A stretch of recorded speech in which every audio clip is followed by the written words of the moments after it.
No niin. Pitäis alkaa siivoamaan. Haluaisin tästä kämpästä kertoa ne ongelmat, mitä tässä on. Että tässä kun on 34 päivää ollut, niin sit tietää, että mitkä ei toimi ja mitkä toimii. Ja ensinnäkin nämä pyyhkeet, nämä oli alkujaan ihan paskaset.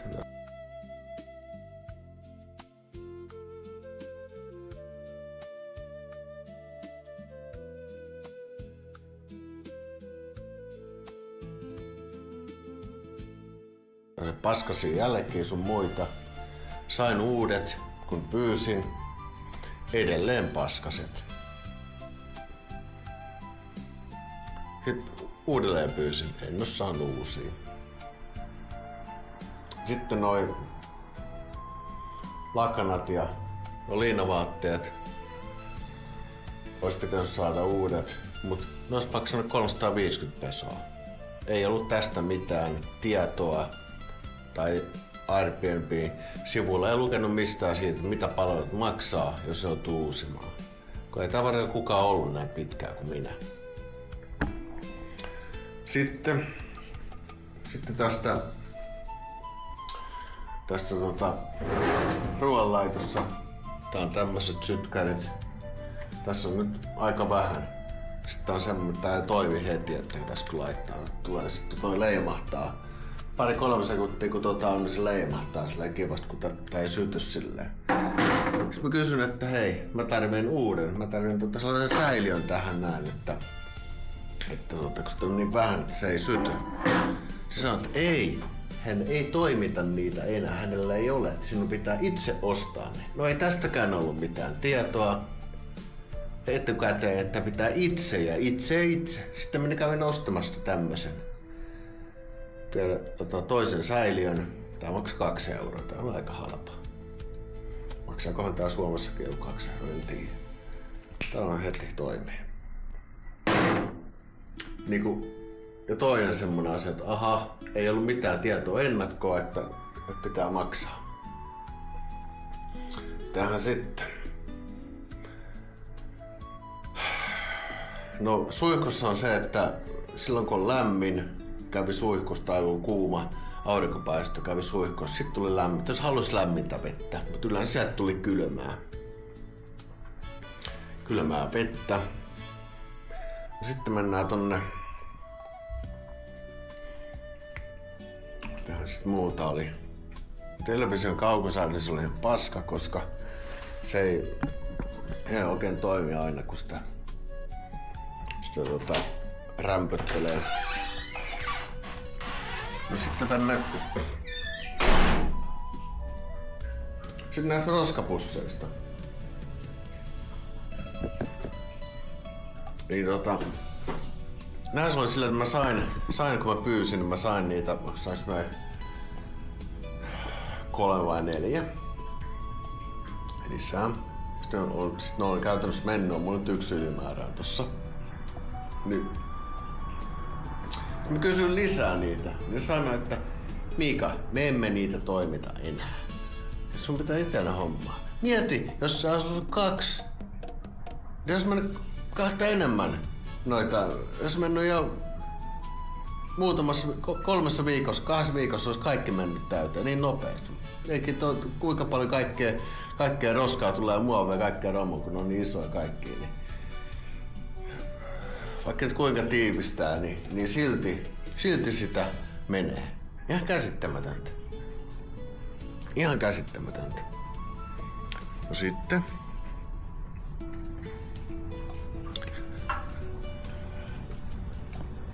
Ai aikon. Sitten tässä on tämmönen. Miten se näkyy? Joo, tässä on tämmönen toinen kuvakulma. Tässä on tämmönen. Tässä oli kuvassa, Airbnb:n kuvassa oli toi musta pöytä, sitten oli 3 ja 4 tuolia. Se oli hienosti laiteltu. Mä tiedän, oliko siinä sitten näitä kukkia.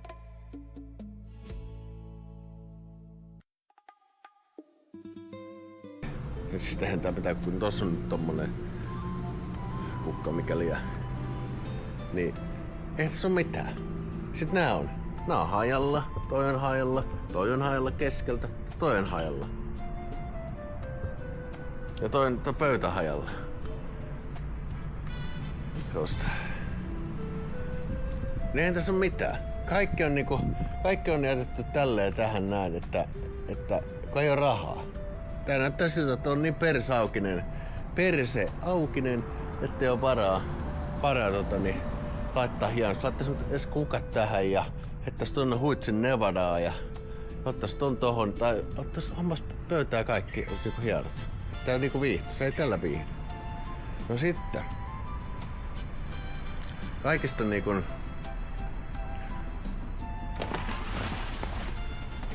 naurettavin oli tämä.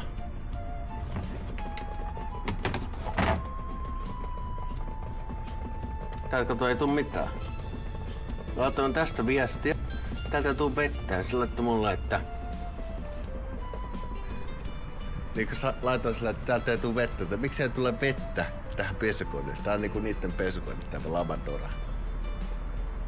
Helvettikone. Niin kai tää on hyvä. Isolle. Kai tää on hyvä, joo. Ei tuu vettä. Se laittoi, että ai, ei tuu vettä vai? Miksi ei tule vettä? Sitten mä olin lähtenyt jo tuonne rannalle kaverin kanssa. Sitten olin laittanut viestiä, että hän on täällä oven takana nyt näitten huoltotiimin kanssa. Ja sä en mä kotona, että ei se nyt käy. No. Et mä otan myöhemmin kuvat ja muuta. Mä otan kuvan tosta, että tää hana toimi. Tää hana ei toimi eikä mitään. Ei oo tullut tähänkään päivään asti korjaamaan sitä. Ja tää on ihan kusetusta. Ihan täyttä kusetusta siis... Mä annan ehkä yhden tähden. Mä ensin alkoi, että mä olen 2 tähteä, mutta eihän tästä... Ei tuu vettä. Tässä mitä? Kauri oli täällä. Hän piti kantaa alakerrasta monta 100 litraa tähän näin. Pestä. Ei se mitään, sulla oli semmonen mutta mähän tullut tänne töihin. Jos mä tulen lomalle, mä en tuu töihin. Se ei toimi. Kaikissa otin kaikki videokaappaukset ja kuvakaappaukset ja kaikkia. Otin ottaa kuvat noista paskasista pyyhkeistä. Ja mä julkaisin tämän videon, jos ei päässä yhteisymmärrykseen tietystä asioista. Ja tämmöstä on. Ja mulla alkoi niin mennä hermo siihen, että aina kun tulee tällaiseen kämppään, niin jostain pitää valittaa.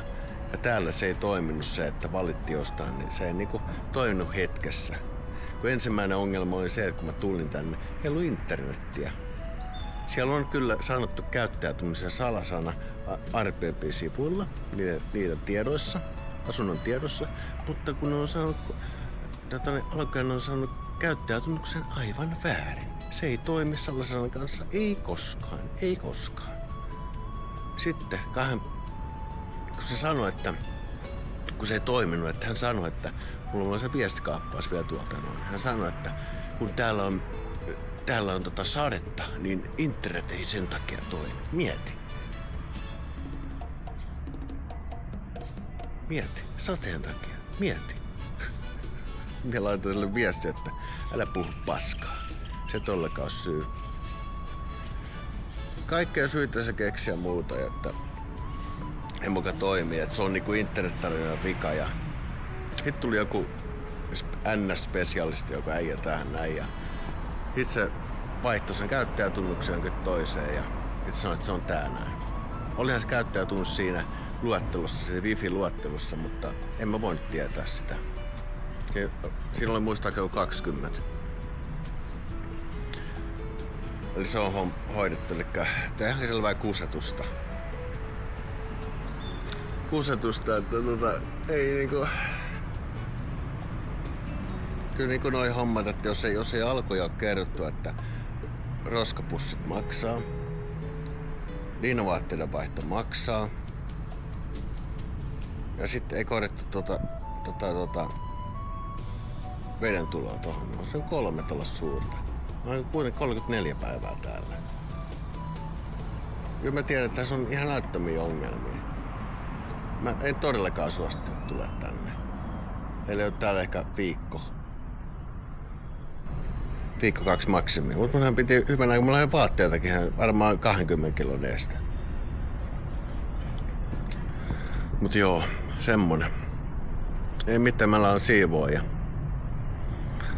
Palataan. Ja muistakaa, että Herra Jeesus Kristus on Herra aina ja kaikkisesti. Aamen.